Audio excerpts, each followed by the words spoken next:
Hello world. So, sa mga kababayan ko na Pilipino na OFW sa buong mundo. So, alam ko na maraming nagdadaing kung paano sa hirap ng buhay sa Pilipinas.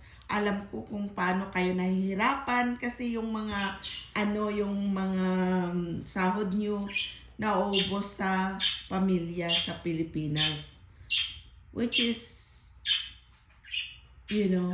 talagang common problem na iyan. So, sa akin lang, tayong mga natututo ako na hindi lahat na problema ng mga pamilya natin, sasaluin natin. Hayaan natin sila na magsusumikap. Halimbawa, wala silang pambigas. Pag hindi nyo lang bibigyan, magsusumikap yan. Iisipin nyo pag hindi ka pa nakapunta sa abroad, saan kayo nangunguha ng makakain. So, ganun lang din. Kasi, I know I'm guilty for that too because talaga, madali lang din talaga akong kausapin. Pero,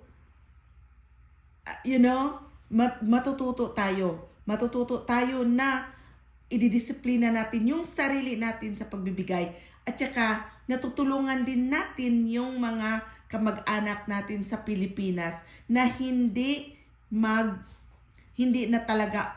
masyadong umaasa. Kasi, pag parati mo silang pinaasa, tinutulungan mo silang maging unsuccessful. Tinutulungan mo silang maging tamad at inaano mo yung sarili mo sa loser ka rin. Kasi bakit ko nasabing maging loser ka? Kasi puro ka na lang tulong-tulong, wala ka nang natitira. Puro ka tulong. Tapos alam nyo ba kung sa tulong nyo, sa totoo lang, hindi ako niwala dati. Pero sa tulong nyo, minsan ang bumabalik sa iyo, sama ng loob. Kasi alam nyo kung bakit. Pagdating ng araw na hindi ka na makakatulong, tsapoyra ka niyan. Masaya lang sila pag tinutulungan mo sila. Pero pag wala na, hindi ako naniwala noon dati. Pag may magsasabi ako nung mga kaibigan ko dati, iniignore ko. Pero, hindi naman sa maliban na lang sa family mo na. Kasi hindi iba-iba ang ugali nating mga Pilipino. May mga pamilya din talaga tayo na like die hard sa atin. Pero may mga pamilya rin talaga na experience ka talaga personally na they only like you if it benefits them. But after that, kung wala ka nang maibigay, sa totoo lang, you are nothing. They don't really know you. So please, mga OFW, mag-iingat kayo. Kailangan disiplinahin nyo yung sarili nyo sa pagbibigay. Tapos, tinutulungan mo rin yung pamilya mo na maging successful sa lahat. So, kayo lahat maging successful. Kung tutulungan mo yung sarili mo na ididisiplina mo yung sarili mo na hindi ka basta-basta nagpapadala ng pera. Pag nagpapadala ka ng pera, kailangan talagang may matigas ka.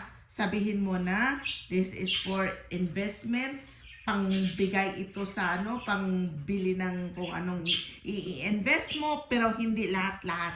Kasi malay mo masisira din yung investment na yon, wala kang naipon. Kawawa ka. Kawawa din yung pamilya mo sa Pilipinas. Kasi wala silang natutunan, kundi ang umaasa na lang sa iyo.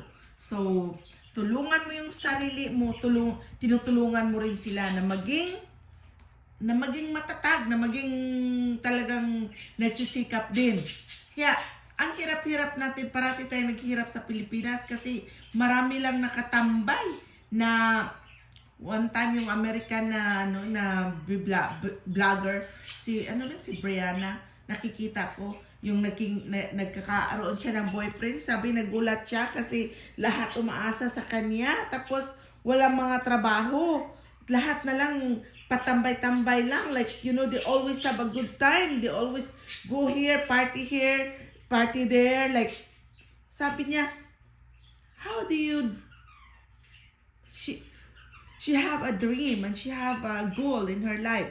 How come those people don't have goal?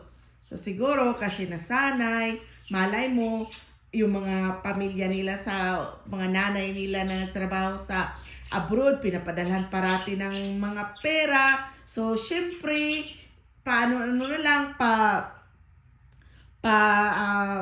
nag-ano na lang sila, jamming na lang kung saan. So, ang mahirap, kasi yung pamilya na yun, tumatanda din yun. Hindi yun parating, maganda ang katawan. Hindi yun parating habang buhay nagtatrabaho. So, pag hindi natututo yung mga anak or mga pamilya, kawawa silang lahat. Kasi pagtanda ng OFW, tapos yung anak or yung pamilya, hindi natututo, bagsak lahat.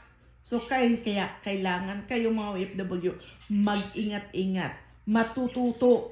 Yeah. So, hindi lang sabihin sa mga anak nyo, you have to study hard, No. Sabihin nyo rin sa mga anak nyo, habang nag-i-study kayo, kailangan kayong natututo maggumawa ng pera.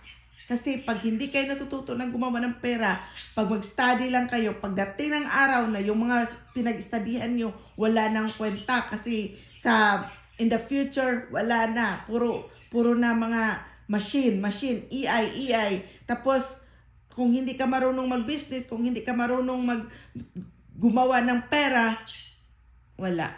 Ganun. So, para iwasan ninyo ang mga stress, mga OFW, huwag kayong basta-basta na lang, okay? Yeah, it make us really happy na masaya yung pamilya natin, na natutulungan natin. But take note, pag hindi sila natututo, yung saya na yun, panglipas lang yun. Pero pag natututo sila, tsaka may ipon ka, ang saya mo habang buhay. Kasi pag uwi mo sa Pilipinas, may ipon ka. Tapos yung pamilya mo natututong maghanap buhay. Kayo lahat, matiwasay ang buhay. Kasi alam nyo ba, talagang nararanasan ko na rin yun.